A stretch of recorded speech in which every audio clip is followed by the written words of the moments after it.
Buenas tardes a todos los colegas. Bienvenido a la apertura del curso de régimen patrimonial del matrimonio. En esta oportunidad nos acompaña el doctor Claudio Benicio, a quien agradezco que esté presente. Y bueno, seguramente me conocen al doctor, ya que estuvo en otras ediciones. Y voy a hacer una breve presentación. El doctor es abogado, egresado por la Universidad de El Salvador, es especialista en Derecho de Familia por la Universidad Nacional del Rosario. Es docente de la carrera de posgrado de especialización en Derecho de Familia por la Universidad de La Plata. Es docente de la carrera de posgrado de la especialización en Derecho de Familia por la Facultad de Derecho de la Universidad de Salta. Es docente en la Diplomatura en Derecho de Familia, Niñez y Adolescencia por la Facultad de Derecho, Ciencias Políticas y Sociales de la Universidad de Morón. Es socio honorario del Círculo de Abogados, Funcionarios e Investigadores de Derecho de Familia en la ciudad de Rosario. Es autor de más de 40 obras publicadas y las que se destacan como obligaciones alimentarias respecto de los hijos, actualizaciones de las cuotas alimentarias, obligaciones alimentarias de los abuelos, de los parientes, responsabilidad parental, todo publicada en Editorial García Alonso. Así también el doctor tiene una obra publicada sobre el régimen patrimonial del matrimonio, la que está publicada en la editorial García Alonso, siendo el único curso a nivel federal que se aborda la temática con la profundidad y el calibre jurídico que se necesita.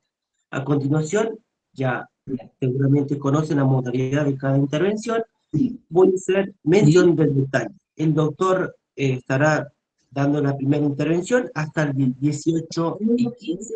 De 18:15 al 18:30 haremos un primer bloque de preguntas y respuestas. Posteriormente ingresaremos a un pequeño break de 15 minutitos para posteriormente retomar con la segunda intervención. La última parte vamos a cerrar con un bloque de preguntas y respuestas. Lo único que les voy a pedir es que los micrófonos tengan en silencio y vamos a evitar interrumpir al disertante mientras expone. Posteriormente está el primer y segundo bloque, como recién hice referencia, para que realicen las preguntas pertinentes en relación al tema dado. Sin más preámbulo, cedo la palabra al doctor Benicio. Bueno, buenas tardes, doctor Solís, buenas tardes a las colegas y los colegas, gracias por estar en este curso. Voy a agregar solamente dos cositas a lo que dijo el doctor Atilio Solís. El PowerPoint, todos los PowerPoint de las clases, como es habitual con el doctor Solís, con el Instituto de Formación, una vez terminado la clase, una vez terminada la clase, se lo envío para que lo comparta con ustedes. Y en segundo lugar, les pido que me hagan las preguntas con referencia al tema de cada clase. Vamos a ver todos los temas de régimen patrimonial del matrimonio. Es un curso muy abarcativo. Esto antes yo lo daba en una sola clase, en otros cursos que hicimos para el doctor Solís, así que imagínense que dándolo en 6 clases va a ser muy abarcativo, pero les pido que me pregunten del tema dado en cada clase. Son varios los temas de cada clase, pero que no, hoy voy a dar la introducción, que no nos vayamos hoy a una pregunta sobre partición, o sea, sobre la parte final del régimen patrimonial del matrimonio. Así que les voy a pedir, hoy vamos a ver temas muy interesantes, así que les pregunto les pido que me pregunten sobre el tema o sobre los temas, porque son varios, que vamos a dar en cada clase. Y si tienen alguna pregunta de otro tema, que la hagan en la clase correspondiente a ese tema. Eso es lo único que les pregunto. Después me pueden preguntar cualquier tipo de pregunta, mientras sea dentro de los bloques que se habilitan para las preguntas. Bueno, vamos a empezar. Voy a compartir pantalla. Así vemos los temas que hoy vamos a ver. Ahora comparto la pantalla.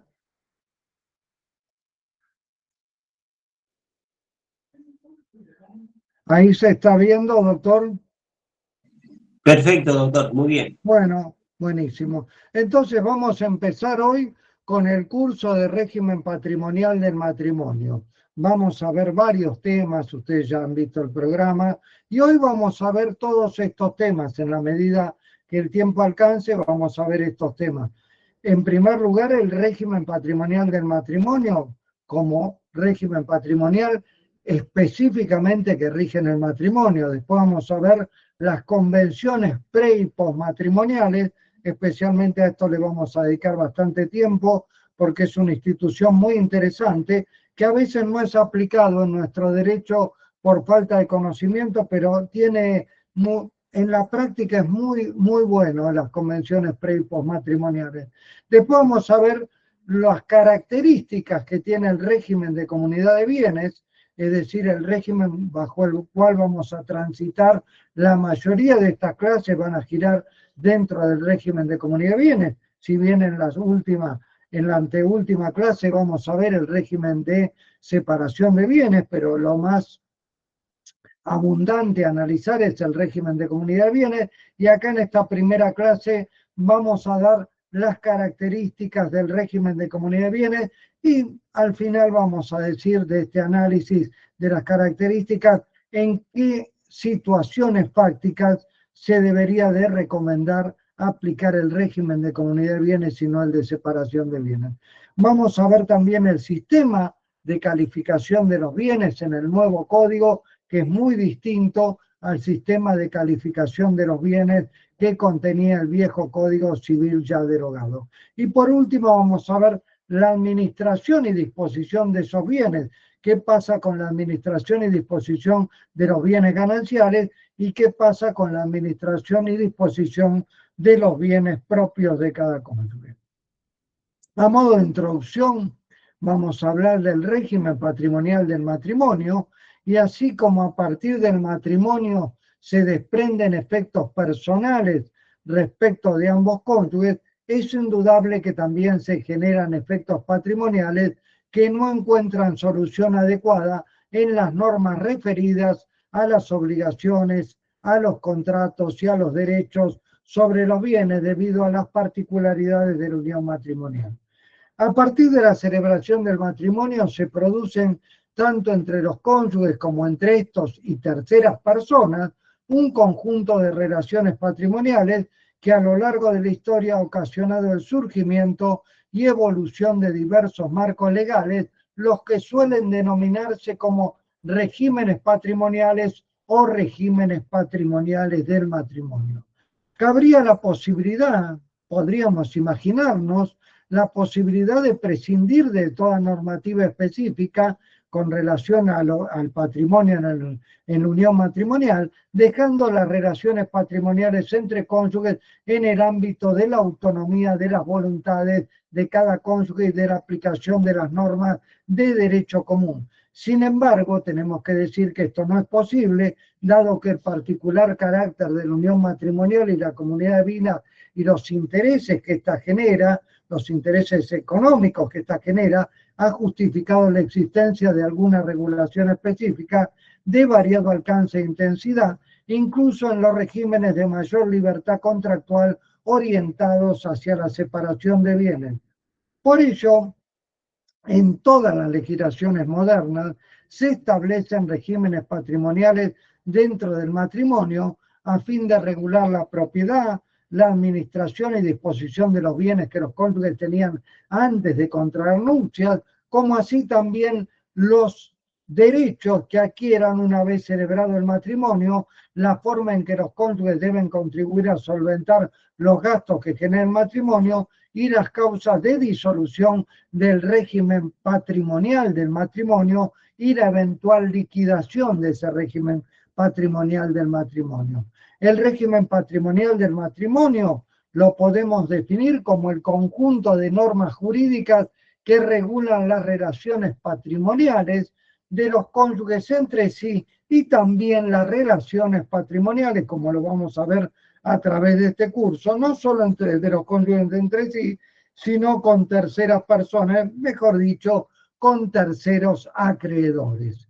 Entre cónyuges comprende la regulación de la propiedad y administración de los bienes aportados por estos cónyuges al contraer matrimonio, y también los bienes adquiridos con posterioridad y la regulación de las cargas comunes que pesan sobre ambos cónyuges, tales como el sostenimiento económico del hogar y la crianza, sostenimiento económico y educación de los hijos.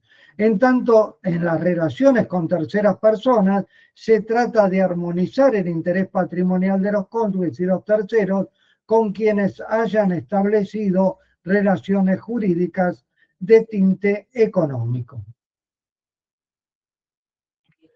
La celebración del matrimonio origina, como dijimos, efectos personales y patrimoniales, y en tal contexto lo atinente al denominado régimen patrimonial del matrimonio comprende el efecto patrimonial derivado del matrimonio, la necesidad de dotar al matrimonio de un régimen específico en la esfera patrimonial, bien impuesta por las implicancias que la comunidad de vida genera entre los cónyuges, como así también en sus relaciones patrimoniales con terceras personas. Es que no es posible imaginar un matrimonio sin una mínima confusión patrimonial entre los bienes de los cónyuges, ya que al menos ambos deben contribuir a las necesidades o, como se denomina, a las cargas del hogar conyugal.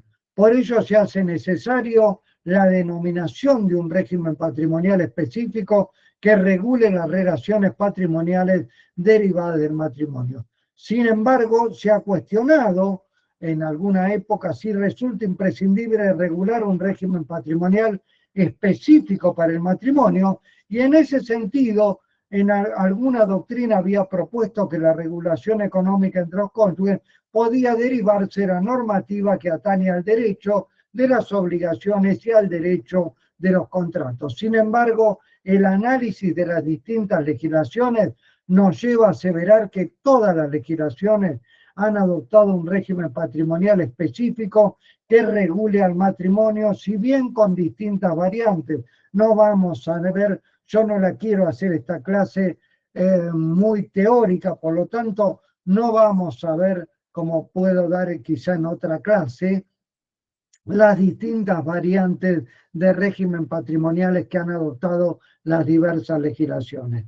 Pero el análisis histórico revela que la institución del matrimonio siempre necesitó de una particular regulación patrimonial para atender las necesidades que la comunidad de vida genera. Este régimen patrimonial del matrimonio podrá, y eso lo vemos en la legislación extranjera, dar menor o mayor libertad a la autonomía de la voluntad de los cónyuges según lo crea adecuado cada legislador, pero lo importante es que estarán reguladas las relaciones patrimoniales entre los cónyuges y de estos con terceras personas, mejor dicho, con terceros acreedores. Es que aún en los regímenes patrimoniales de separación de bienes, es decir, en los cuales se da mayor libertad a los cónyuges o mayor autonomía a los cónyuges, habrá que establecer cómo contribuyen ambos cónyuges en ese régimen de separación de bienes a las cargas familiares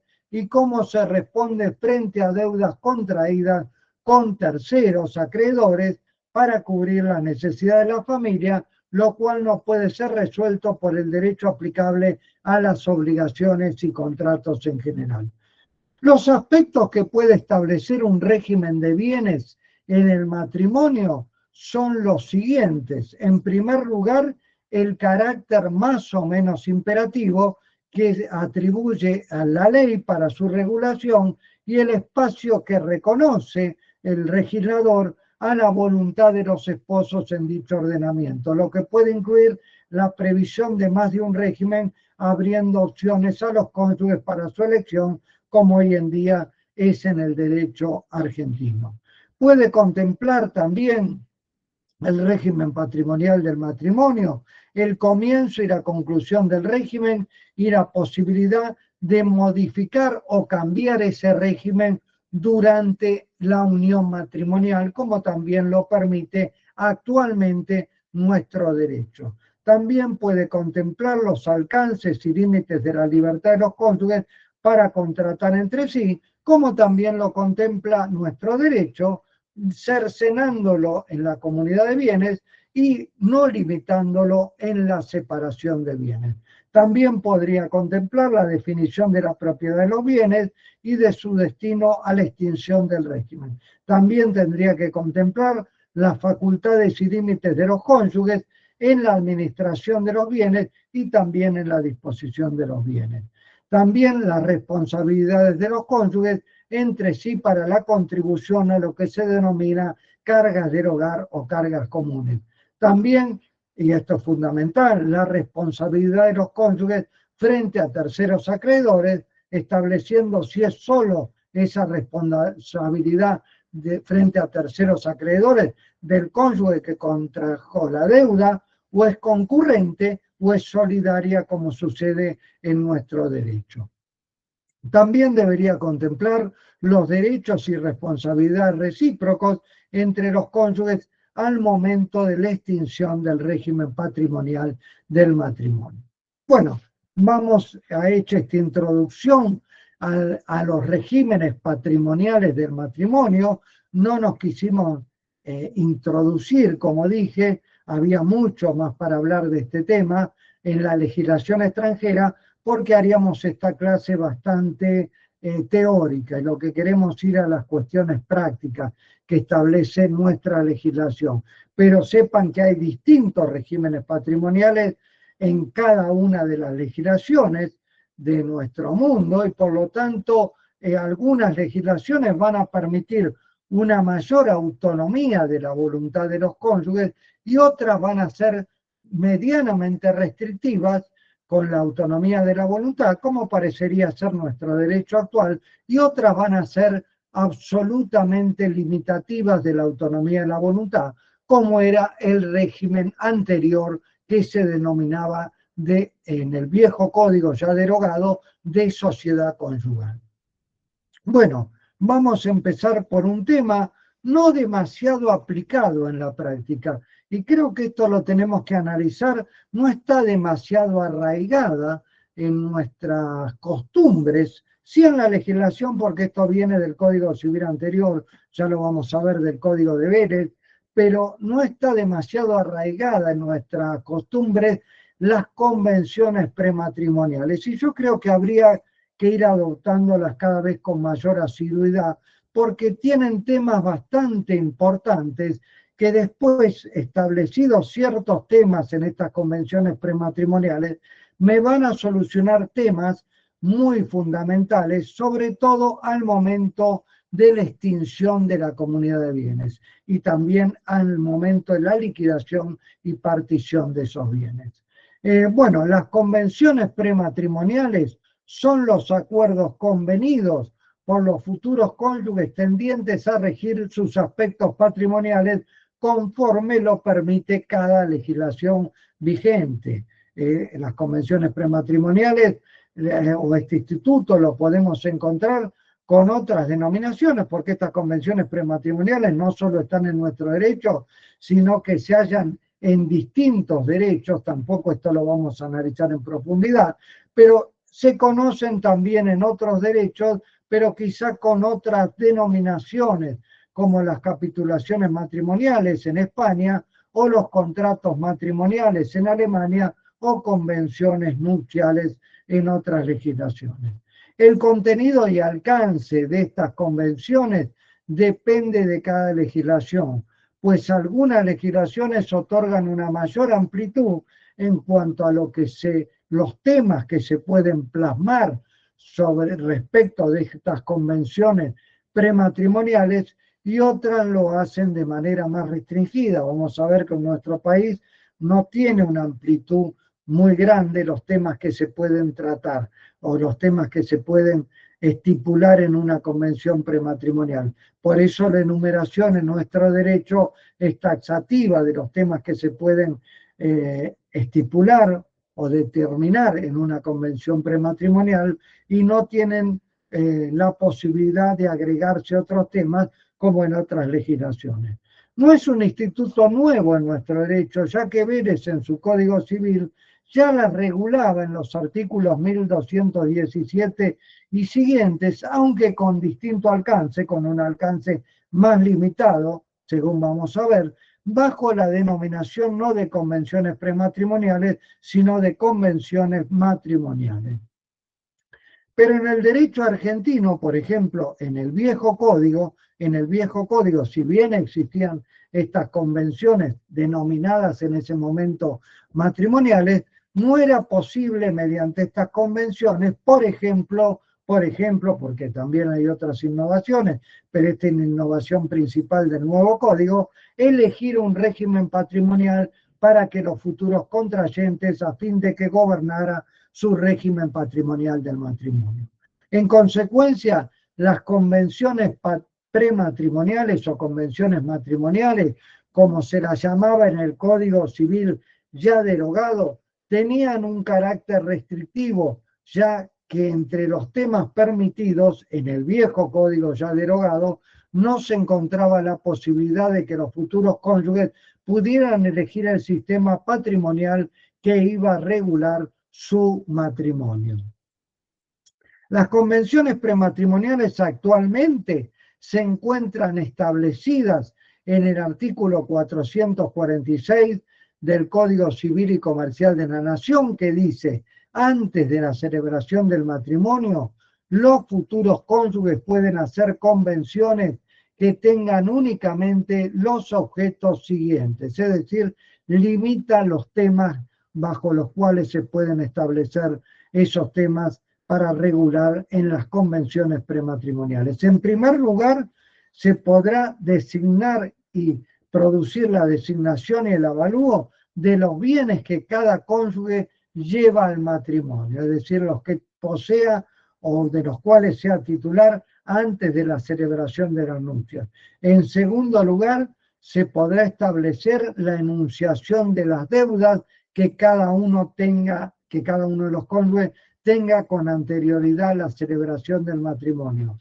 También se podrán establecer las donaciones que se hagan entre los cónyuges, también con anterioridad a contraer las nupcias, y esto creo que es lo más importante que tiene hoy el nuevo código en cuanto a convenciones prematrimoniales, la opción que hagan por alguno de los regímenes patrimoniales previstos en este código.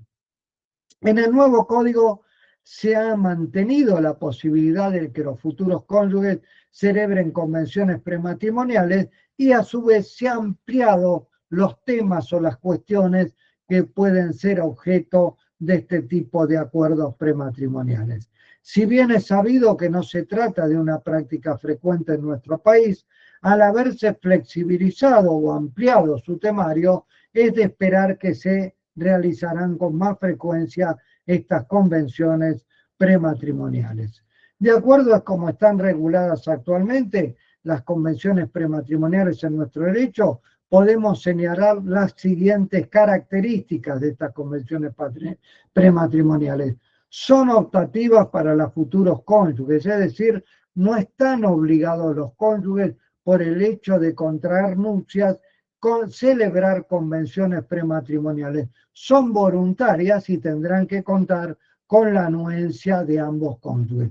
Son previas al acto matrimonial, por eso se denominan prematrimoniales. Los temas sobre los que pueden tratar son restringidos, como vimos el artículo 446 establece taxativamente sobre qué temas pueden tratar. Vamos a ver qué pasa más adelante en esta misma clase, si tratan sobre otros temas a los cuales no alude el artículo 446.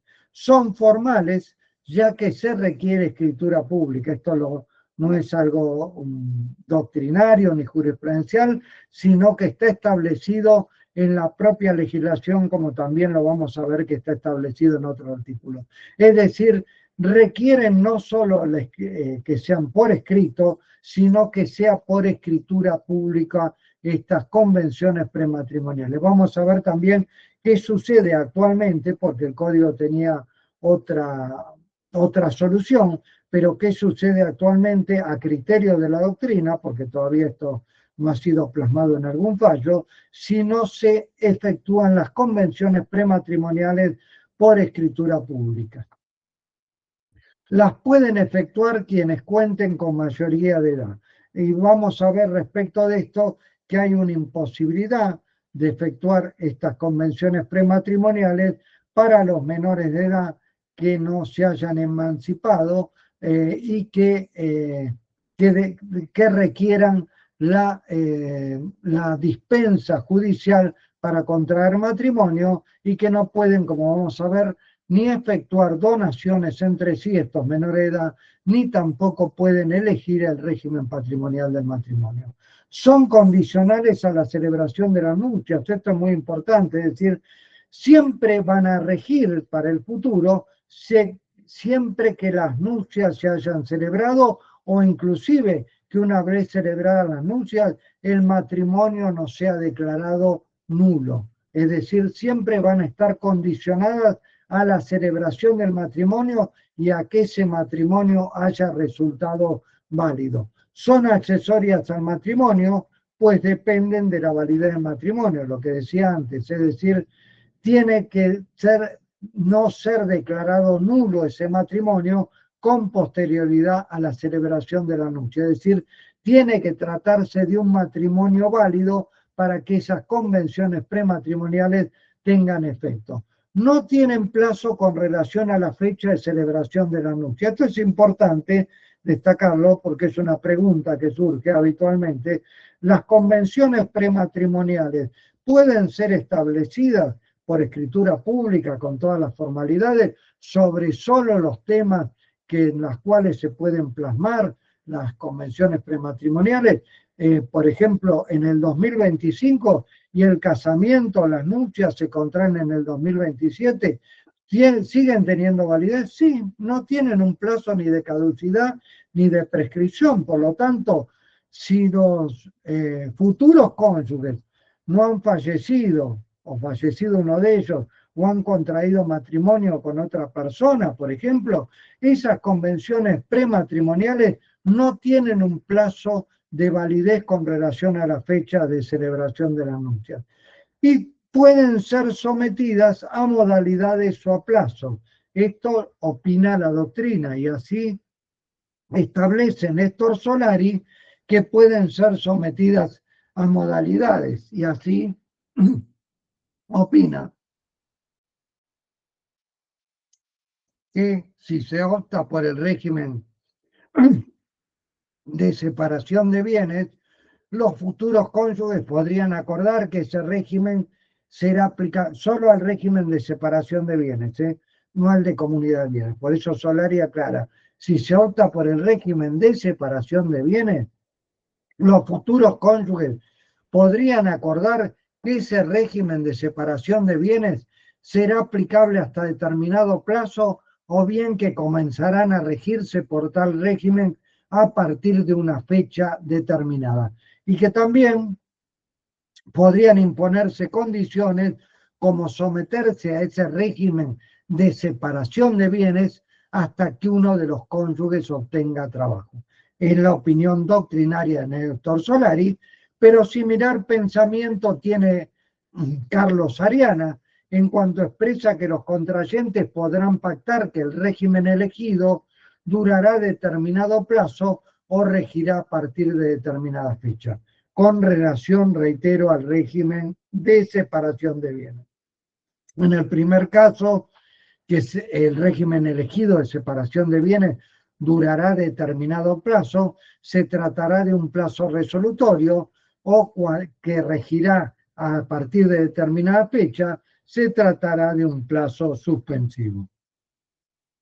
Pero si la convención prematrimonial se sujeta a un hecho imposible, contrario a la moral y las buenas costumbres o prohibido por el ordenamiento jurídico, la convención prematrimonial es nula, conforme al artículo 344, primer párrafo del Código Civil y Comercial de la Nación. Conforme se desprende este artículo 446, que establece las convenciones prematrimoniales en el Código Civil y Comercial de la Nación, este artículo 446 innova sobre algunas de las cuestiones permitidas en las convenciones que se efectuaban ante el matrimonio conforme al anterior código en el artículo 1217. Y en ese sentido innova en cuanto a este nuevo código con relación al viejo código y a estas convenciones prematrimoniales, innova en cuanto no solo permite determinar los bienes que cada uno de los cónyuges lleva al matrimonio, sino que en innovaciones que permite también determinar la evaluación o el avalúo de esos bienes, siendo que esto último no estaba contemplado en la legislación anterior. Tampoco se contemplaba en el Código Civil anterior ya derogado la enunciación de las deudas que cada uno de los cónyuges trae al matrimonio, como sí se permite actualmente. Y tampoco estaba regulada en el viejo código la elección del régimen patrimonial que va a regir durante el matrimonio. Esta posibilidad constituye, a nuestro criterio, la principal innovación en lo que respecta a las convenciones prematrimoniales. Asimismo, el nuevo código mantiene la posibilidad de que los cónyuges hagan donaciones entre sí, dejando constancia, esto ya estaba en el viejo código, dejando constancia de ellas en la convención prematrimonial. Vamos a empezar por la primera posibilidad que trae las convenciones prematrimoniales en el artículo 446, que es la designación y avalúo de los bienes. No solo la designación, sino también la evaluación de los bienes. Y esta posibilidad ya estaba contemplada en el Código Civil anterior, en el artículo 1217, inciso primero, si bien en el nuevo código le adiciona no solo en enumeración de los bienes, sino el avalúo de tales bienes y no solo su enunciación. Como señala Spiri, esto es importante porque constituye una prueba del carácter propio del bien, atento a la presunción de ganancialidad que vamos a ver, impera en el régimen de comunidad de bienes. Es decir, todo lo que se adquiera durante el matrimonio va a ser ganancial, siempre que se adquiera a título oneroso. Pero también, como dice Spiri, esta designación y avalúo de los bienes es importante porque su evaluación de cada bien va a permitir establecer o no al tribunal una compensación económica teniendo en cuenta el patrimonio inicial con el que contaba cada cónyuge al contraer el matrimonio y el que posee a su finalización. Por su parte, Néstor Solari, respecto a esta designación y avalúo de los bienes que permite el artículo 446 en su primer inciso, opina que la utilidad de esta posibilidad consiste en una suerte de inventario de los bienes que cada cónyuge lleva al matrimonio, evitando de tal forma que los allí consignados, es decir, los consignados en la convención prematrimonial, caigan en la presunción de ganancialidad que, como vamos a ver a través de estas clases, establece el artículo 466 del Código Civil y Comercial de la Nación al momento de la disolución de la comunidad de bienes. Tal convención, es decir, tal convención prematrimonial, servirá como prueba al momento de la liquidación de esa comunidad de bienes de que aquellos bienes son propios sin que se requiera otra probanza al respecto. El inventario que prevé este artículo 446 en su primer inciso tendrá mucha importancia tratándose de bienes muebles no registrables, tales como el mobiliario, joyas, obra de arte. No tanto con los muebles bienes registrables, porque ahí figura una fecha de inscripción y se comprobará que mediante esa fecha que es anterior a la celebración de las nupcias, pero sí tiene mucha importancia en cuanto a los bienes muebles no registrables que pueden tener un valor significativo como las joyas o las obras de arte. Asimismo, establecer el valor de los bienes propios que cada uno de los cónyuges lleva al matrimonio puede ser de utilidad en la evaluación de las recompensas, que vamos a ver mucho más adelante, un instituto muy importante dentro del régimen de comunidad de bienes, puede ser de utilidad en la evaluación de las recompensas al liquidarse el régimen de comunidad de bienes.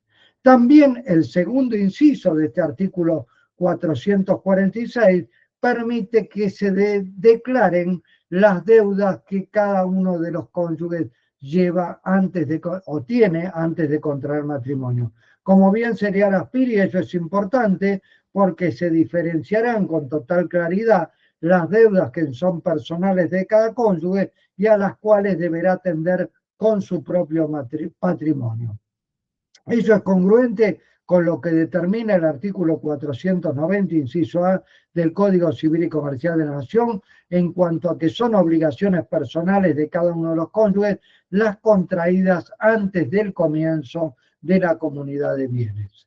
Asimismo, lo preceptuado con respecto a las deudas de los futuros que traen al matrimonio los futuros cónyuges, este inciso segundo del artículo 446 va a permitir que si esas deudas que figuran como personales en la convención prematrimonial y luego de la celebración del matrimonio fueran saldadas con bienes gananciales, se genere, como vamos a ver más profundamente, se genere ante esa circunstancia fáctica una recompensa de la comunidad si ese cónyuge, tal como lo determina el artículo 468, que es uno de los casos de recompensa del Código Civil y Comercial de la Nación, aplicándose lo preceptuado para el régimen de recompensas que se contempla a partir del artículo 488 del mismo Código de Fondo.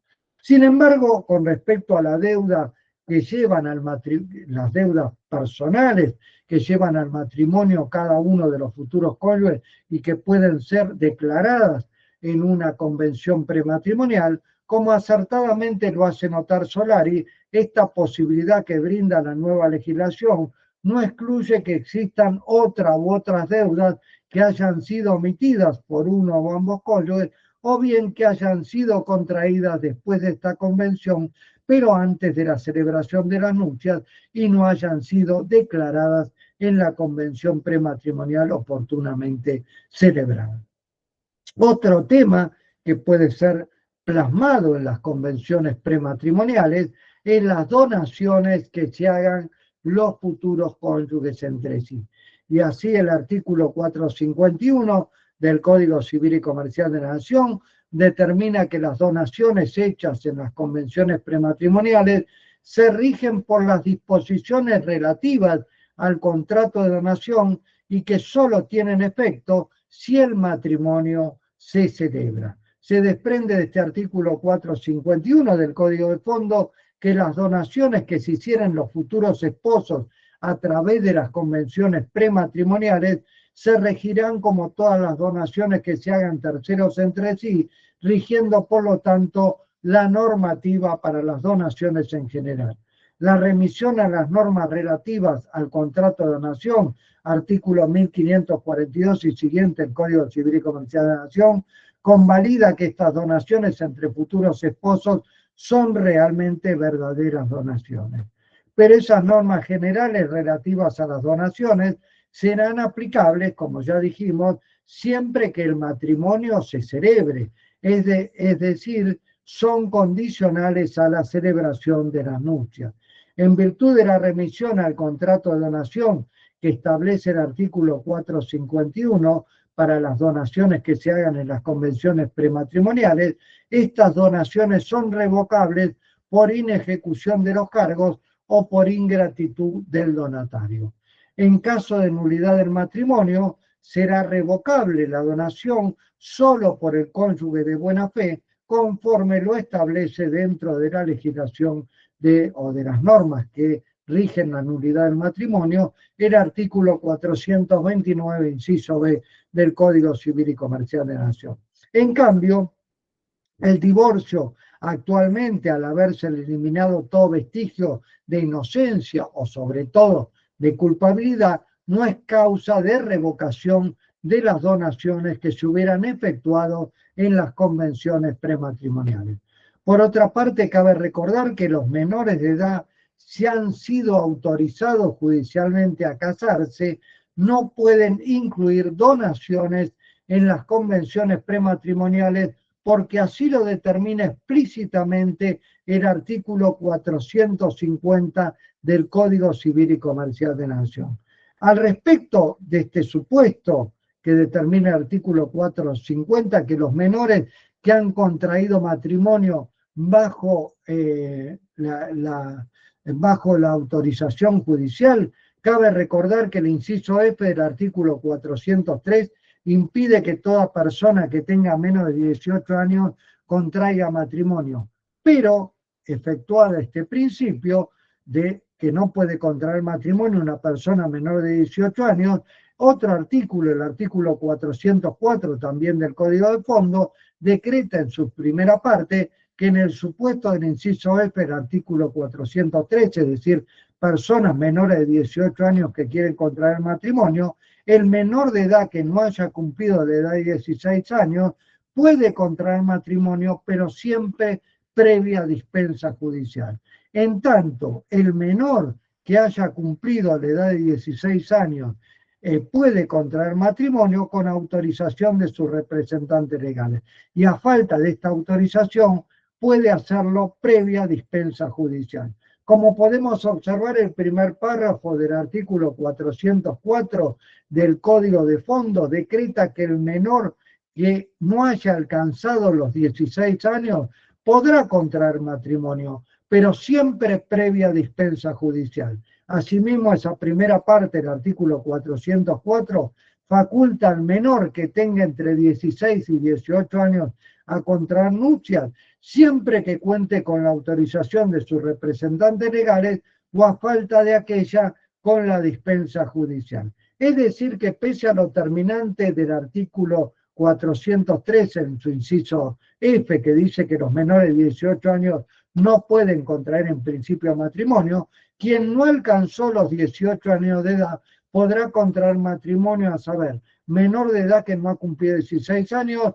necesitará obligatoriamente la previa dispensa judicial, no bastando la autorización de sus representantes legales, y menor de entre 16 y 18 años necesitará solo la autorización de sus representantes legales, y solo a falta de esta autorización será necesario contar con la previa dispensa judicial.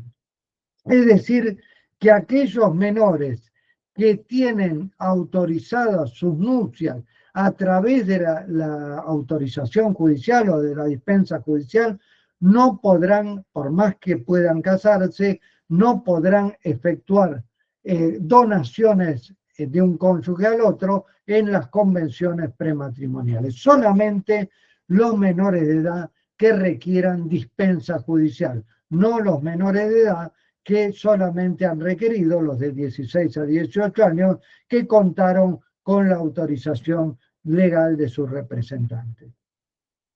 El cuarto inciso establece en las convenciones prematrimoniales algo muy importante. Calculamos que con relación al Código Civil anterior, lo más importante, la modificación más importante, es la opción por alguno de los regímenes patrimoniales. Es decir, que hoy el Código permite la adopción, solo hay dos regímenes, pero permite elegir entre uno y otro con significativas consecuencias para ambos cónyuges si se elige entre un régimen patrimonial y otro régimen patrimonial. El último inciso del artículo 446 se desprende que los cónyuges van a poder fijar el régimen patrimonial a través de tales convenciones prematrimoniales, si bien limitado a dos regímenes patrimoniales que se establecen en el nuevo código, algo muy distinto al abanico de opciones en cuanto a la elección del régimen patrimonial que se establece en otras legislaciones. Esta innovación que trae el nuevo código va a permitir a los cónyuges optar o por el régimen de comunidad de bienes o por el régimen de separación de bienes, brindándoles la posibilidad de modificar la sujeción a la ganancialidad imperativa que establecía la legislación anterior y la que continúa imperando si se elige el régimen de comunidad de bienes. Pero hoy en día no existe una ganancialidad imperativa si los cónyuges eligen el régimen de separación de bienes. Si bien en realidad, como lo venimos diciendo desde que el código tiene vigencia, no se trata de una verdadera elección de un régimen patrimonial del matrimonio en particular, ya que la verdadera opción para los cónyuges será elegir el de separación de bienes, pues el de comunidad de bienes siempre les será aplicado de forma supletoria si no hacen la elección en la convención prematrimonial por el primero, es decir, si no hacen la opción por el régimen de separación de bienes, siempre les será aplicado, a partir de una normativa legal que ya vamos a ver, el régimen de comunidad de bienes. Si se opta por el régimen de comunidad, va a existir una masa común de bienes pertenecientes a la comunidad de bienes, sobre todo al momento de la liquidación de esa comunidad de bienes. En tanto, si se opta por el régimen de separación de bienes, cada cónyuge conserva la propiedad, administración y goce de los bienes que lleva el matrimonio y los que adquiera con posterioridad, con independencia de la unión matrimonial. Si no se opta por determinado régimen, es decir, no se hace una convención prematrimonial optando por determinado régimen, supletoriamente se aplicará el régimen de comunidad de bienes, porque así lo establece explícitamente el artículo 463 del Código Civil y Comercial de la Nación. Por otra parte, el artículo 448 del mismo Código de Fondo establece que las convenciones prematrimoniales deben de ser hechas por escritura pública antes de la celebración del matrimonio y solo producen efectos a partir de esa celebración del matrimonio y en tanto el matrimonio no sea anulado. Pueden ser modificadas estas convenciones prematrimoniales antes de celebrar el matrimonio mediante un acto otorgado también por escritura pública, es decir, mediante otra convención prematrimonial posterior a la primera, se puede modificar lo establecido en esa convención prematrimonial, pero siempre que sea antes del matrimonio y que sea también por escritura pública. Para que la opción del artículo 446, inciso D, es decir, la opción por un determinado régimen, produzca efecto respecto de terceras personas, debe anotarse marginalmente en el acta de matrimonio. Es decir, efectuada una elección de un régimen patrimonial, sobre todo la elección verdadera es el régimen de separación de bienes, para que esta elección del régimen patrimonial produzca efectos respecto de terceros, sobre todo de terceros acreedores, debe anotarse marginalmente esa opción en el acta de matrimonio. Del artículo 448 que hemos analizado, se desprende que las convenciones matrimoniales solo podrán ser instrumentadas por escritura pública, asimismo que esas convenciones prematrimoniales pueden ser modificadas ante el matrimonio mediante un acto otorgado también por escritura pública. Solo producen efectos a partir de la celebración del matrimonio y en tanto el matrimonio no sea anulado.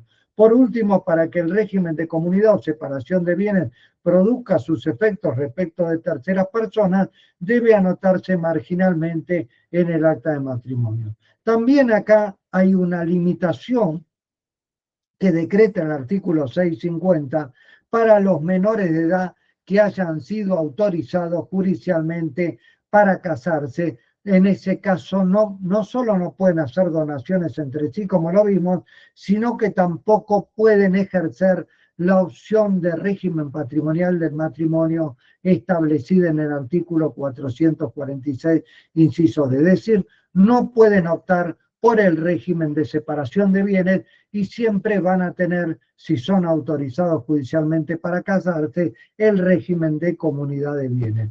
Y bueno, acá no vamos a reiterar lo que ya dijimos, remitimos a lo que dijimos respecto de la prohibición de las donaciones de aquellos menores de edad o menores de 16 años o mayores de 16 años, pero que no cuentan con la autorización de sus representantes legales y deben requerir la autorización o la venia judicial para casarse.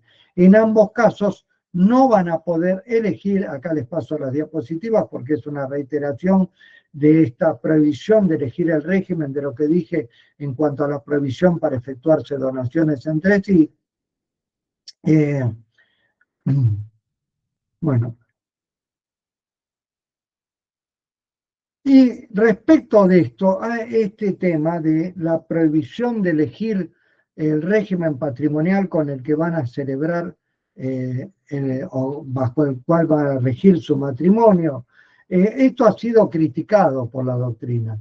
Y es criticable, yo me sumo a esa crítica, es muy criticable que se permita a estos menores de edad contraer matrimonio, aún con la venia judicial, inclusive menores de 16 años con la venia judicial, y por el contrario no se los faculte elegir el régimen patrimonial aplicable al matrimonio que han contraído. Es decir, que estos menores de edad se los faculte a realizar un acto de mucha envergadura, como es contraer matrimonio, y no se los autorice a regular un aspecto patrimonial del matrimonio a través de la elección del régimen patrimonial que va a regir ese matrimonio. Y asimismo, es de extrañar que el Código Civil y Comercial de la Nación no adopte igual solución en relación a las personas que sufren alguna capacidad restringida y que soliciten la dispensa judicial para contraer matrimonio. En este caso, esas personas no están, no tienen la prohibición,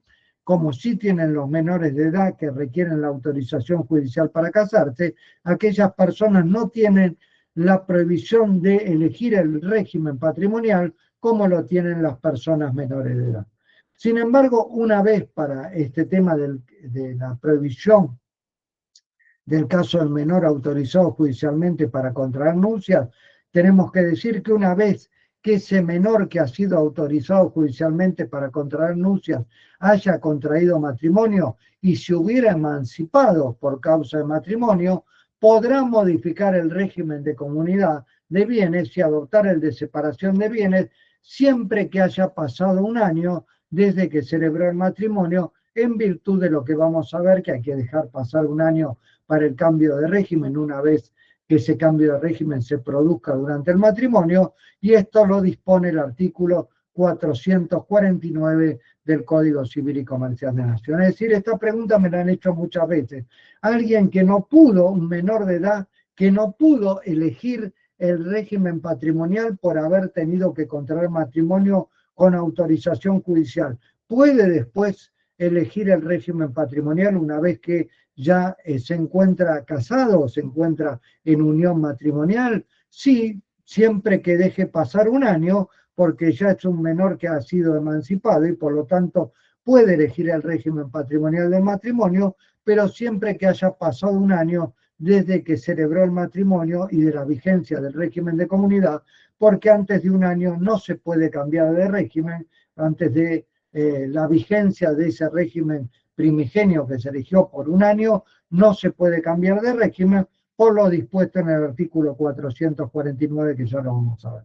A su vez, cabe recordar que el menor de edad de entre 16 y 18 años que no requirió la autorización o dispensa judicial y fue autorizado por su representante legal a contraer matrimonio, no se va a ver perjudicado por lo dispuesto en el artículo 450. Es decir, el menor de 16 años siempre va a tener que ser autorizado judicialmente para contraer nupcias y no va a poder hacer opción del régimen de separación de bienes.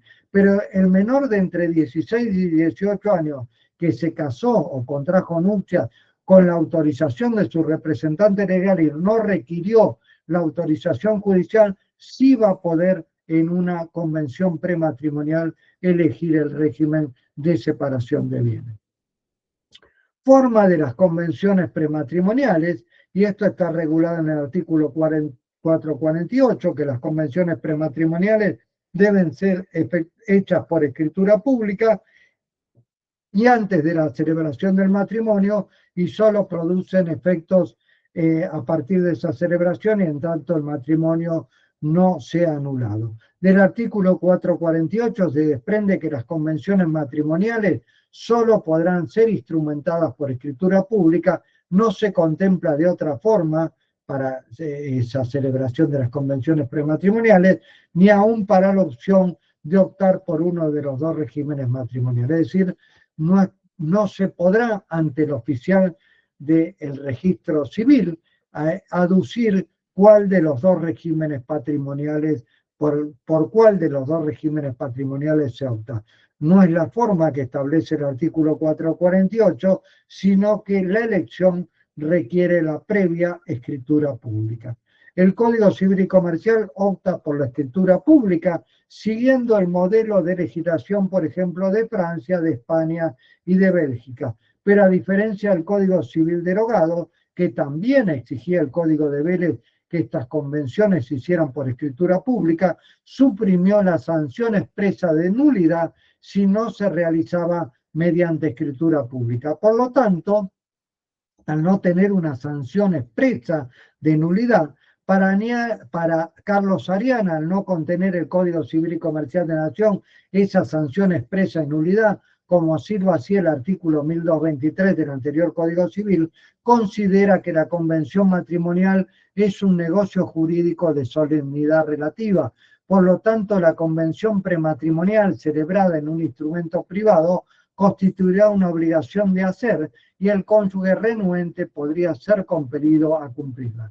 En tanto, para Jorge Aspiri, al haberse suprimido la sanción de nulidad por no haberse efectuado bajo escritura pública la convención prematrimonial que contenía el anterior Código Civil cuando no se otorgaba la convención prematrimonial por escritura pública, resulta para Aspiri de aplicación lo dispuesto en el artículo 285 y en consecuencia la convención realizada en instrumento privado vale como acto en el que las partes se han obligado a otorgar la escritura pública. En cuanto al inventario de bienes incorporado a una convención prematrimonial, conforme al artículo 446, inciso A, y efectuado en un instrumento privado, la doctrina, es decir, no efectuada en escritura pública, como lo marca el artículo 448, la doctrina ha entendido que ello es válido entre cónyuges como prueba del carácter propio de los bienes que cada cónyuge trae al matrimonio. En tanto como las convenciones prematrimoniales tienen en mira el matrimonio, si éste no se celebra carecen de fundamento, ya que son accesorias a ese matrimonio a celebrarse. Por esto el artículo 448 la supedita a la celebración del matrimonio y en tanto dicho matrimonio no fuera anulado. Sin embargo, como ya lo hemos dicho, y esto es interesante remarcar porque otras legislaciones no tienen este criterio, el Código Civil y Comercial de la Nación no tiene previsto un plazo para contraer matrimonio desde la fecha que se celebró la convención prematrimonial, como sí lo hace, por ejemplo, el Código Civil Español, que fija el plazo de un año. Para la legislación española, efectuada la convención prematrimonial, las nupcias se deben celebrar en el plazo de un año, si no caduca esa convención prematrimonial. No obstante, es decir, para nuestro derecho, la convención prematrimonial no tiene un plazo de prescripción ni de caducidad respecto de la fecha de celebración del matrimonio.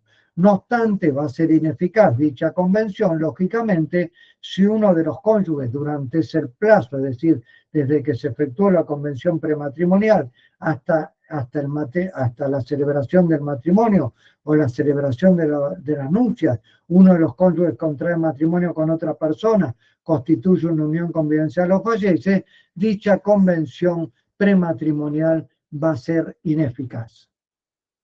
Por otra parte, si las partes se han arrepentido conjuntamente la celebración de esa convención prematrimonial, pueden modificarla como lo establece el artículo 448, debiendo celebrarse la nueva convención también por escritura pública. Esta modificación de la convención podrá ser efectuada en cualquier plazo respecto a la convención primigenia, pero antes de la celebración de la nupcia. Es decir, también la modificación de una convención prematrimonial por otra convención prematrimonial no tiene un plazo, pero sí debe efectuarse antes de contraer matrimonio.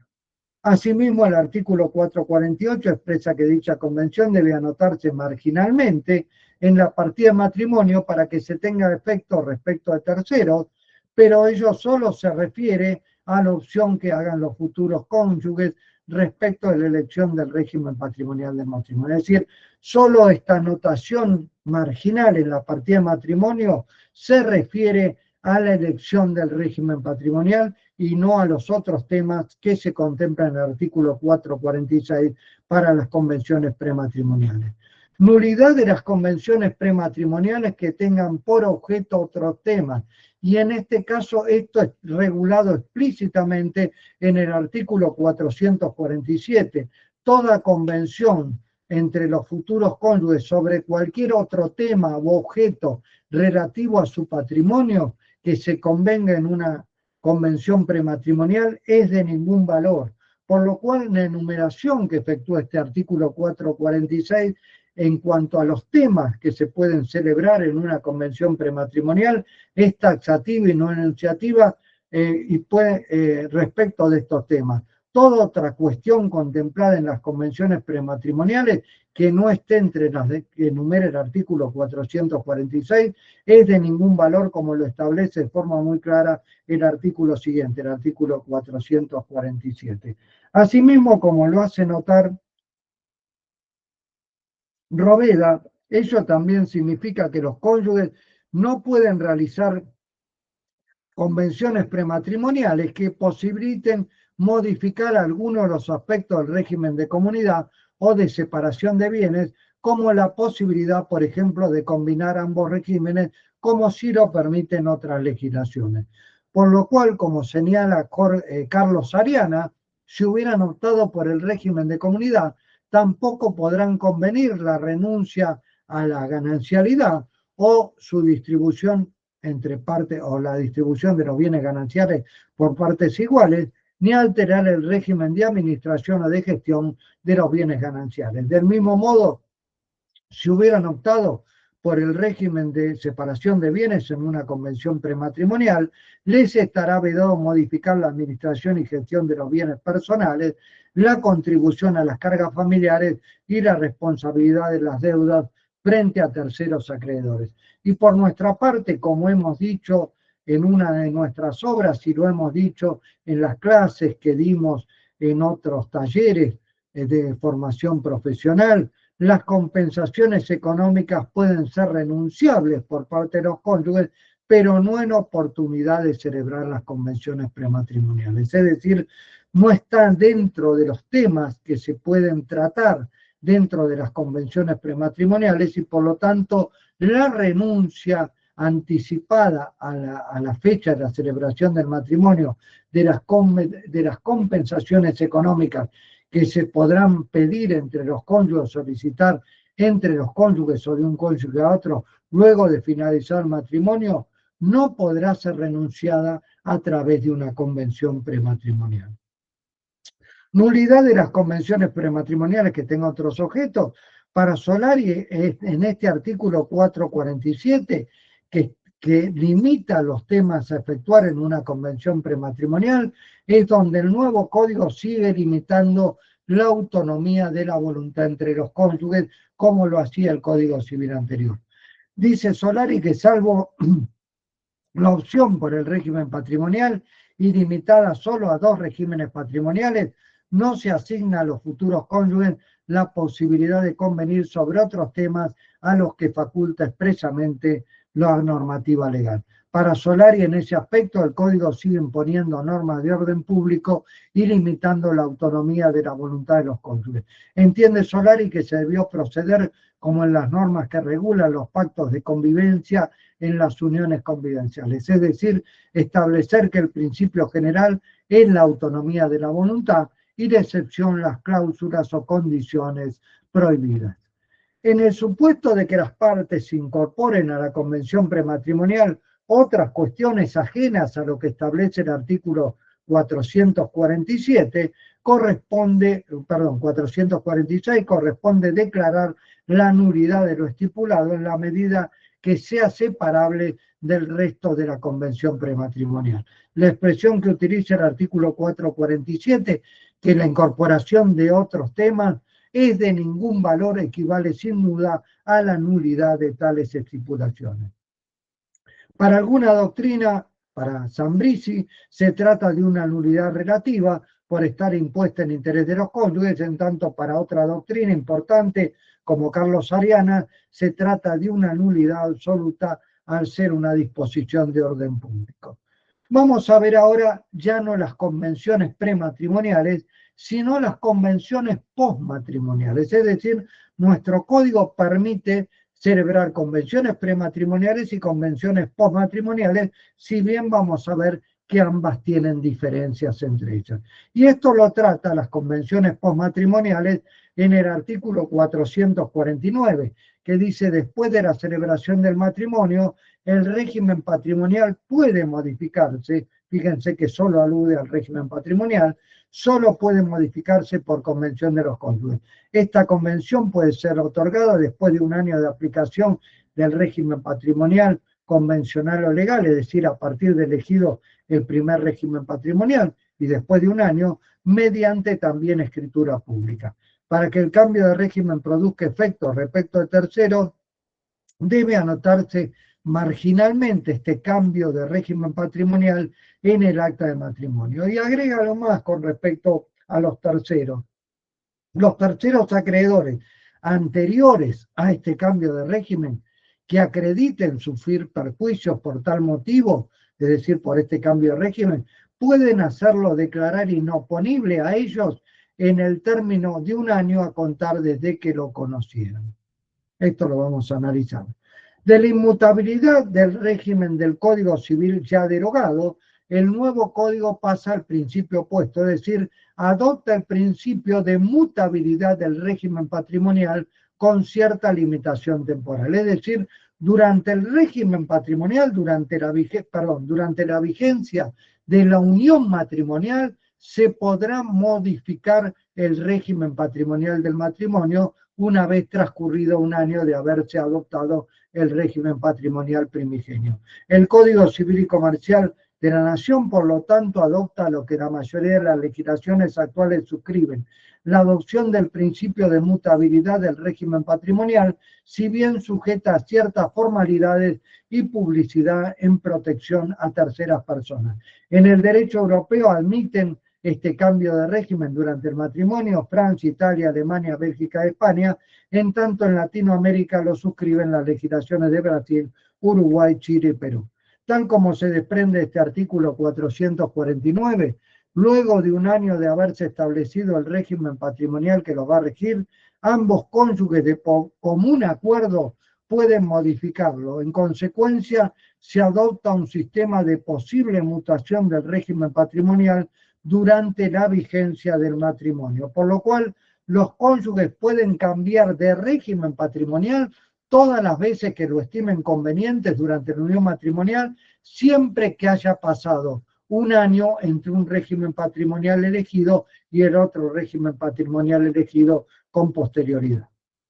Dicha modificación se deberá instrumentar a través de escritura pública, al igual que el régimen de patrimonial establecido primigeniamente, a través de la respectiva convención, en este caso postmatrimonial. Por lo tanto, la incumbencia profesional en el tema de las convenciones, tanto prematrimoniales como postmatrimoniales, incumbe de forma exclusiva a los escribanos, no siendo exigible, por más que lo puedan hacer, pero no es exigible legalmente, la intervención de los abogados, que a mi criterio serían quienes en la práctica estarían asesorando a cada uno de los cónyuges a fin de advertir sobre las consecuencias que ese cambio de régimen implica. No es lo mismo para un matrimonio donde uno de los cónyuges se desempeña, únicamente uno de los cónyuges trae los ingresos al hogar familiar o al hogar conyugal, y el otro se desempeña meramente como haciendo las tareas del hogar, como ama de casa, haciendo las tareas del hogar y cuidando a los hijos. No es lo mismo un régimen de comunidad de bienes que un régimen de separación de bienes. En el caso que estamos diciendo, un régimen de comunidad de bienes le va a convenir cuando hay distintos roles en la unión matrimonial, cuando se trata de un matrimonio donde solo uno de los cónyuges trabaja y genera ingresos y el otro se encarga de las tareas del hogar conyugal, del cuidado de los hijos y de la asistencia al otro cónyuge. No será lo mismo y no será conveniente ese régimen de separación de bienes en esa situación práctica. En cambio, en una unión matrimonial donde ambos cónyuges trabajen y tengan ingresos similares o muy igual, que sean casi iguales esos ingresos, pueden tranquilamente adoptar un régimen de separación de bienes. Por eso a los escribanos, esto es algo que lo digo sin que se ofenda a ningún escribano si está presente en esta clase, al escribano no le corresponde asesorar a los cónyuges sobre cuál es el régimen patrimonial del matrimonio que más le conviene, y menos aún para mutar ese régimen patrimonial durante la vigencia de la unión matrimonial, es decir, durante la convivencia matrimonial. No es la función del escribano, el escribano tendrá que dar fe pública sobre ese cambio de régimen patrimonial, mientras que los abogados sí tendríamos que asesorar sobre los perjuicios o beneficios que trae mutar o cambiar de un régimen patrimonial durante la unión matrimonial. Pero bueno, el legislador o el codificador ha querido que la incumbencia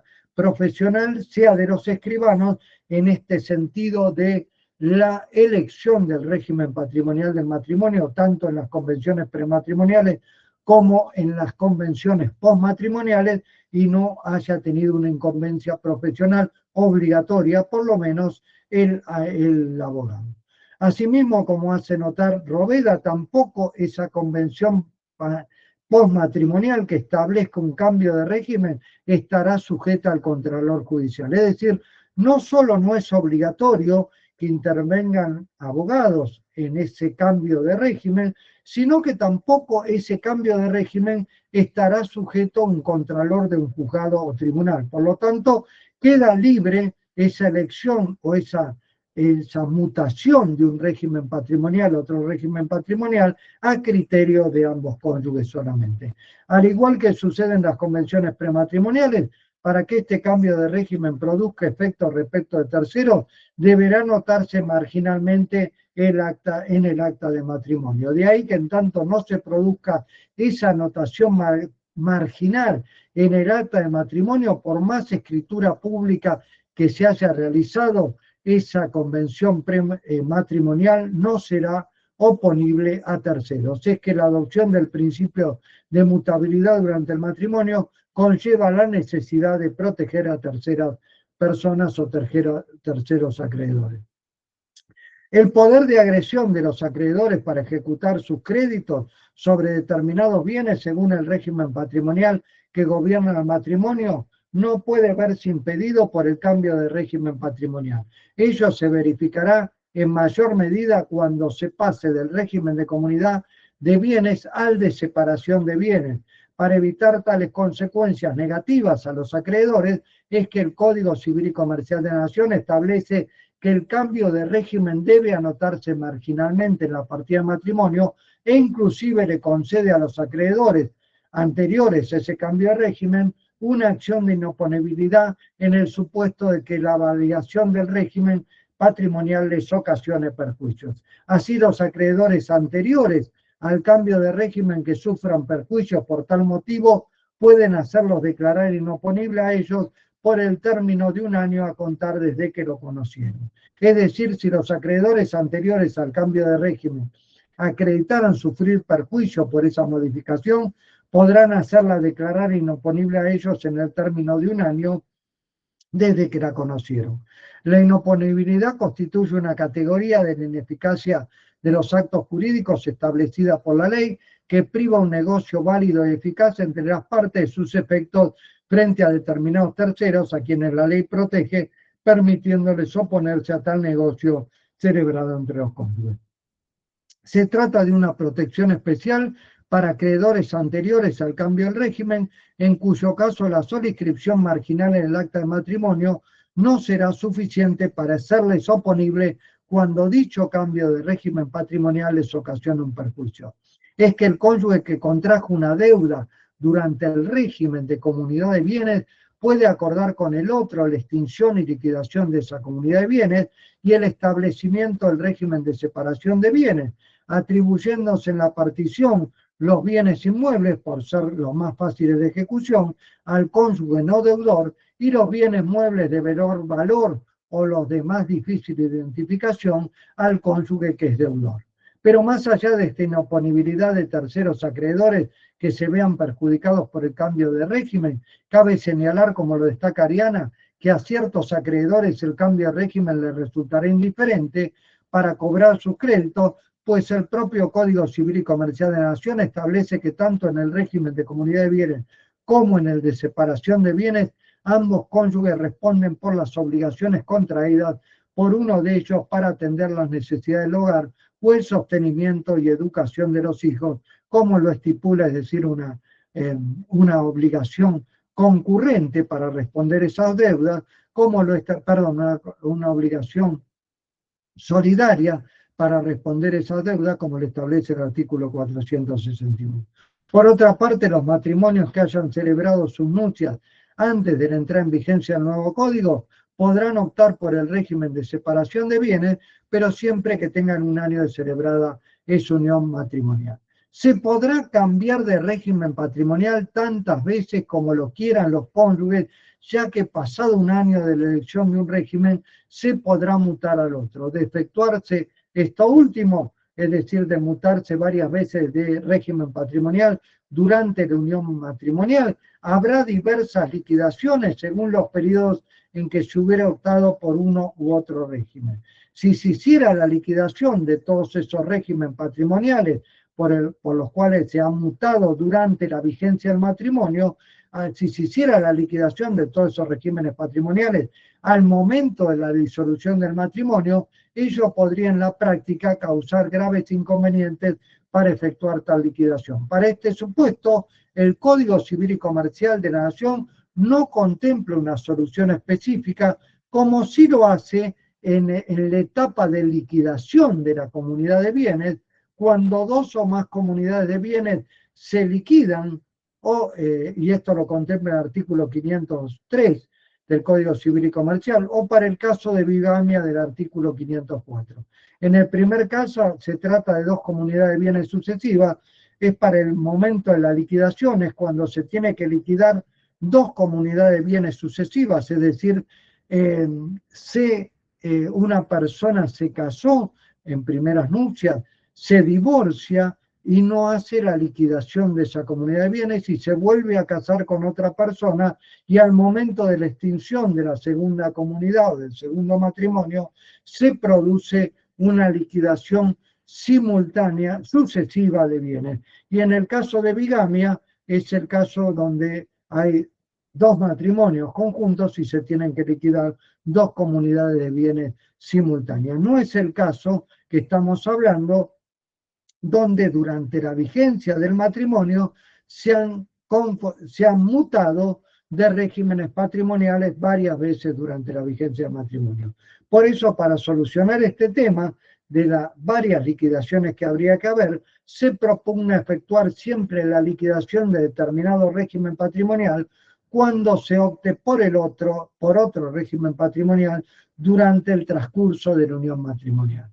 Respecto del plazo de un año que se requiere para que se pueda mutar de un régimen al otro, autorizada doctrina estima que ese plazo de un año se deberá computar desde la fecha en que se constituyó el primigenio régimen a través de escritura pública, a través de una convención prematrimonial, o desde la fecha de las nupcias si no se hizo la opción del régimen patrimonial por escritura pública a través de una convención prematrimonial. Al contrario de lo que opina autorizada doctrina, nosotros estimamos que ese plazo de un año es razonable, porque otra doctrina piensa que este plazo es muy extenso para que se pueda mutar de régimen. Nosotros, por el contrario, pensamos que este plazo de un año para poder mutar de régimen patrimonial es razonable, pues en ese lapso de un año ambos cónyuges van a poder evaluar si el régimen patrimonial elegido primigeniamente es el que mejor se adapta a ese matrimonio, o si hay que cambiarlo por otro régimen patrimonial. Respecto de los menores de edad que se han casado con autorización judicial y que por tal motivo no podían elegir el régimen de separación de bienes en la convención prematrimonial, como lo hace notar Aspiri, podrán acceder a ese régimen de separación de bienes por lo preceptado en el artículo 449, es decir, después de un año de haberse casado, ya que la prohibición se refiere exclusivamente a las convenciones que se otorguen antes de la anuncia. Por último, cabe recordar que el cambio de régimen patrimonial implica la extinción de la comunidad de bienes, por una parte, si se adoptó el régimen de comunidad de bienes, y es una de las causales de extinción de la comunidad de bienes, conforme al artículo 475, inciso E, del Código de Fondo, y también implica la extinción o el cese del régimen de separación de bienes. Es decir, si se cambia del régimen de separación de bienes a la comunidad de bienes, se produce el cese del régimen de separación de bienes conforme lo establece el artículo 507 del Código Civil y Comercial de la Nación. Bueno, acá hacemos si les parece, hacemos el break o el intervalo para las preguntas que le quieran formular. Así es, doctor. Ingresamos al primer bloque de preguntas y respuestas. Clarísima su exposición, como siempre, doctor. Brillante. Algún colega que tenga alguna duda o consulta, incluso algún aporte, puede prender su micrófono y canalizarlo directamente.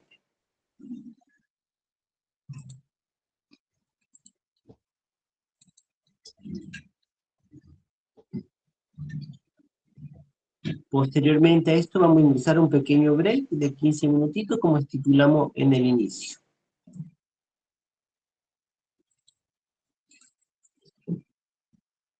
¿Alguna consulta, colegas? Está la doctora Barari, la doctora Giraudo, que se encuentra presente. Muchísimas gracias. ¿Cómo andan? Buenas tardes. ¿Qué tal? Buenas tardes. ¿Cómo andan? Yo pido disculpas, llegué muy sobre la hora, pero en el segundo bloque prometo intervenir. Bueno, muchas gracias. Muchas gracias. Buenas tardes, Claudio, ¿cómo ¿Qué va? tal? Buenas tardes, Edith, ¿cómo están? Bien, Excelente. bien. Bueno, muchas gracias. Bueno, no sé si no Ahí sé. la doctora Gaudio levantó la mano. Bueno, Doctora, tiene usted la palabra. Buenas tardes, ¿cómo les va? buenas tardes. No, llegué medio tarde, no sé si lo habrá explicado, pero mi duda es, cuando hacen un cambio de régimen, de comunidad a división, a separación, Sí, después lo que está en comunidad, eso se liquida, digamos, cuando el día de mañana si se divorcian, se hace como una doble liquidación, digamos, de la parte que tuvieron en comunidad esos bienes, claro. y los bienes que tuvieron en división de bienes propios entraría, o sea, no habría división, solamente se dividiría en eso. No sé si me explico. Habría una doble liquidación, por eso yo dije que se Doble. recomienda hacer la liquidación, porque si no es muy complicado, ¿eh? Va a ser muy Claro, porque complicado. me pasó, tengo una amiga que Conviene que hacer le la pasó esta liquidación situación. cuando se pasa al otro régimen, conviene hacer la liquidación, porque si Ah, no va a ahí. ser más. Claro, ahí conviene hacer. Porque ya, y ahí tiene una particularidad, fíjese, si se hace ahí, porque si no se hace va a ser muy complicado el tema. Si se hace ahí y le atribuyen, se hace la liquidación y la partición, sobre todo, Ay, de ¿qué los hice? bienes Perdón. gananciales, se hace la partición de los bienes gananciales y se atribuye una parte de los bienes gananciales a uno de los cónyuges y la otra parte a otro cónyuge, ya esos bienes van a ser propios de cada cónyuge. Entonces, ya va a entrar al nuevo régimen de separación de bienes, ya esos bienes que eran gananciales ya dejaron de ser gananciales, entonces son propios, va a entrar como bienes propios, porque si no va a haber una confusión total. El código, yo no estoy de acuerdo, la verdad, que Claro, cada sí, año eso. se pueda modificar el régimen, que cada año, y esto lo permite el código, cada año se puede modificar el régimen. Yo creo que tendría que haber una o dos opciones de modificar, o sea, combinimos el régimen de comunidad, nos vamos al régimen de separación, vemos que no nos conviene, porque ese régimen no va a convenir para la mayoría de los matrimonios. Ese régimen no nos conviene y nos volvemos al régimen de comunidad. Bueno, ya está, ya aprobaron los dos regímenes, se arrepintieron del de separación, volvieron al de comunidad, listo, porque si no sería una locura. Cada año puede modificarse el régimen, pero por eso no, el código no lo soluciona este tema, ¿eh? El código no soluciona este tema de si hay varios regímenes al momento del divorcio, por ejemplo, ¿cómo se soluciona este tema? Bueno, va a haber varias liquidaciones, por eso va a ser muy confuso ahí el tema. Por eso es mucho mejor al momento, como lo aconseja la doctrina, porque esto no está legislado, para mí fue una falencia del código, no está legislado, se tendría que liquidar al momento del cambio de régimen. O sea, si es un régimen de comunidad, se hace la liquidación y partición de los bienes gananciales, se efectúan las recompensas, etcétera, pero con respecto a los bienes, y esos bienes gananciales ya atribuido a un cónyuge, cuando inicie el nuevo régimen, el de separación de bienes, ya van a ser bienes propios de cada cónyuge. Es decir, por eso habría que, si no es muy complicado el otro tema. ¿Y la Si no, liquidación dónde se hace? ¿Por escribano? O sea, es no, todo. la liquidación se puede hacer Claro. extrajudicial o judicialmente. Yo recomiendo, cada uno, una vez lo estuvimos hablando con Edith de esto, yo recomiendo, por más que haya que pagar la tasa de justicia, hacerlo judicialmente, porque después se firman los convenios, hay que hacer ciertas cuestiones, ciertas operaciones que el otro cónyuge no las quiere hacer y se arma la cuestión bastante complicada.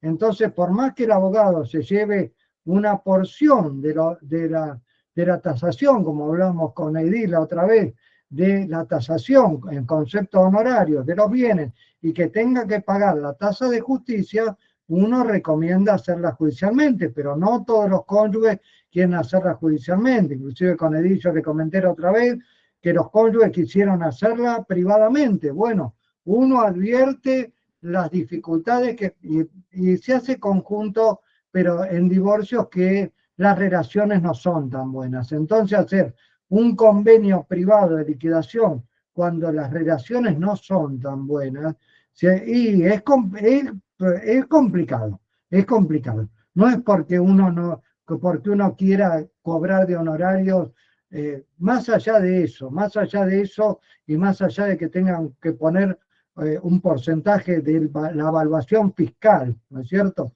de la tasa de justicia, yo recomiendo hacerlo. No, sí, por escribano se podría hacer si es privada. Si es privada la partición, se hace por escribano. Pero usted ahí lo que tiene es la fecha y la certificación de firma. Después, para la inscripción de los bienes, se tienen que arreglar los cónyuges entre sí. Ya el escribano ahí no tiene nada que ver, ni tiene que ver el abogado. Por eso uno advierte de esto. Pero bueno, muchas veces, por salvarse de los honorarios del abogado y salvarse de la tasa de justicia, no quieren hacer de forma extrajudicial, ¿no es cierto? Igual el escribano les cobra bastante bien y quizás más que el abogado. Es así. Claro. Sí. Claro. Es así, Pero no Edith, pagan es la tasa. así. Claro que es así. Sí, esta amiga lo quiso hacer por escribano porque dice que era muy caro hacerlo por judicial. Y bueno, Tienen una idea que viene militada por los escribanos. Acá tenemos ese problema, escribano versus abogado. Claro. Pero es como dijo antes Claudio, es así porque después sí hay que modificarlo. Y además queda documentado en el expediente y cualquier variación se puede corregir sobre el expediente. Además, pero en definitiva el honorario no es mucho más, depende del escribano, pero el honorario generalmente no es mucho más allá. Es así. Y las tasas de justicia en los sellados que pagan provinciales con los escribanos son bastante parecidas. Claro. Acá en Santa Fe me refiero yo, en toda la provincia, sobre todo en Rosario, pero yo recomiendo siempre hacerlo judicialmente. bien, bien, bien. Gracias. No, de nada. Doctor, si le parece, ingresamos un pequeño receso Hacemos el receso y después continuamos, doctor. y después continuamos. Perdón, Sí, Sí, quería hacer una consultita. sí. bueno, Buenas tardes. Buenas En tardes. relación a cuando toman la decisión de separación de bienes, ya un matrimonio con convención, y usted comentó que para que tenga efecto para terceros, necesita una inscripción marginal en el acta de matrimonio. Sí, lo dice la normativa, sí. Muy bien. ¿Cuál es el procedimiento para hacer eso? Para llegar a esa inscripción en el acta de matrimonio. Y acá en la ciudad de Buenos Aires, en el formulario se indica.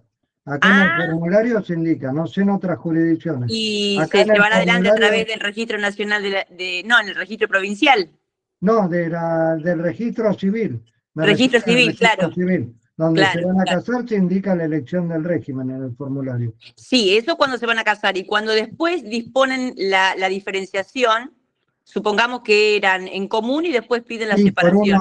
por un oficio habría que presentar la escritura y para que tomen nota de la escritura, sí. Perfecto. Bueno, muchas gracias. No, de nada.